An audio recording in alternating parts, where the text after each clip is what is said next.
Assalamualaikum warahmatullahi wabarakatuh. Nama saya Umi Aziza. Di sini saya akan menjelaskan hasil resum materi webinar AgriTalk, yaitu pembangunan pertanian era new normal, menjaga eksistensi untuk kesejahteraan petani dan konsumen. Nah, ini sertifikat acara webinar AgriTalk kemarin. Ada 5 pemateri. Pemateri pertama yaitu menjelaskan tentang topik kebijakan pertanian terkait eksistensi kesejahteraan pelaku sektor pertanian. Pemateri kedua yaitu menjelaskan topik peran organisasi profesi mendorong adaptasi pelaku sektor pertanian dalam situasi new normal. Yang ketiga yaitu strategi digital dalam menghubungkan petani dan konsumen komoditas pertanian di era new normal. Yang keempat yaitu strategi pendidikan pertanian dalam era new normal. Yang terakhir yaitu kelima, pertanian new normal untuk kesejahteraan petani dan para konsumen. Untuk materi pertama yaitu ada kebijakan, implementasi, dan ketersediaan. Dalam kebijakan yaitu yang pertama ada dampak COVID sektor pertanian, yang kedua tantangan ketahanan pangan di masa pandemi COVID-19, yang ketiga kebijakan sosial ekonomi Pemprov Jatim, yang keempat upaya mitigasi dampak COVID-19, yang kelima rencana aksi memperkuat ketahanan pangan pasca COVID-19, yang keenam strategi penguatan, yang ketujuh pembangunan pertanian berkelanjutan, yang ke-8 upaya antisipasi kemarau panjang. Selanjutnya implementasi. Yang pertama yaitu mengamankan kelancaran pemasaran dan distribusi produk pertanian. Yang kedua, restrukturisasi kredit bagi pelaku ekonomi terdampak. Yang ketiga, program padat karya tunai. Yang keempat, jaringan pengaman sosial. Yang kelima, penyuluhan pertanian. Dan yang terakhir, pengembangan pertanian keluarga. Dan yang terakhir yaitu ketersediaan. Yang pertama yaitu perkiraan ketersediaan kebutuhan pangan pokok nasional periode April sampai dengan Mei 2020. Yang kedua, perkembangan harga beras tingkat konsumen. Yang ketiga, perkembangan harga cabai tingkat konsumen. Dan yang terakhir keempat yaitu perkembangan harga bawang merah dan bawang putih tingkat konsumen. Selanjutnya materi kedua yaitu rekomendasi dan reposisi kebijakan. Perhapi memiliki peran untuk mendorong adaptasi pelaku sektor pertanian di era new normal seperti saat ini. Peran tersebut yaitu pemberian rekomendasi serta reposisi kebijakan terkait adaptasi pelaku sektor pertanian dalam menghadapi situasi new normal.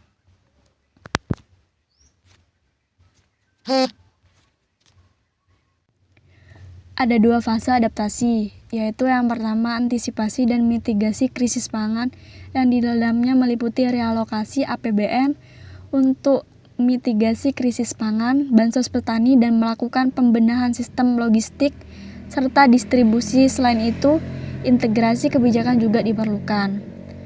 Yang kedua yaitu pola baru on-farm, off-farm, dan agroindustri. Pola baru yang dimaksud menggunakan atau memanfaatkan iptek, teknologi informasi dan data. Materi selanjutnya yaitu materi ketiga tentang membuka kunci digital pertanian. Kunci digital yang dimaksud di sini yaitu penggunaan e-commerce yang menyediakan produk hasil pertanian yaitu TaniHub, di mana penggunaan TaniHub sendiri dapat membantu pembangunan ekosistem yang mendukung pertumbuhan dan berkelanjutan pertanian. Petani yang bergabung dengan TaniHub dapat mengajukan permohonan pendanaan di TaniHub untuk produksi. Tim dari TaniHub juga akan melakukan pendampingan. Selanjutnya yaitu materi keempat tentang strategi pendidikan pertanian dalam era new normal. Yang pertama yaitu metode pembelajaran dengan metode penelitian dan pengabdian. Yang kedua, SDM yang lebih baik dengan menerapkan kedisiplinan dalam menjaga agar tetap sehat. Yang ketiga, Sarpras karena ketahanan pangan dari sisi ketersediaan, keterjangkauan atau akses dan konsumsi pangan harus tetap terjamin. Selanjutnya yaitu materi kelima, materi terakhir, menjaga kesejahteraan petani dan kesejahteraan konsumen. Upaya menjaga irama suplai dan demand tetap stabil dan seimbang. yaitu meliputi yang pertama, mengembangkan kemampuan makanan lokal, termasuk bagaimana upaya mengganti impor pangan, yang termasuk yaitu di dalamnya substitusi gandum dengan tepung, jagung, sorghum, singkong, dan lain-lain, dan mengembangkan agribisnis inklusi pedesaan.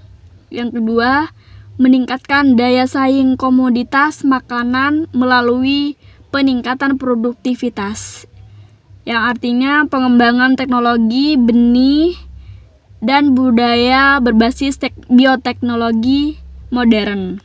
Yang ketiga yaitu diversifikasi untuk konsumsi makanan lokal, yaitu yang dimaksud mengkonsumsi beras, mengurangi makanan impor, mengembangkan produksi pangan lokal. Selanjutnya, upaya menjaga semangat petani, yaitu dengan cara mengurangi kerentanan petani akibat COVID-19, baik terkait aspek kesehatan, pengetahuan terkait COVID-19, produksi maupun ekonomi. Yang kedua, membantu melonggarkan distribusi hasil-hasil produksi pertanian.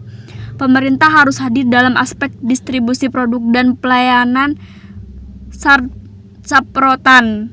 Revitalisasikan kelompok, manfaatkan medsos, kembangkan solidaritas sosial di antara pelaku ekonomi pertanian. Baik, itu saja materi yang saya resum. Kurang lebihnya mohon maaf, semoga bermanfaat. Assalamualaikum warahmatullahi wabarakatuh. Terima kasih.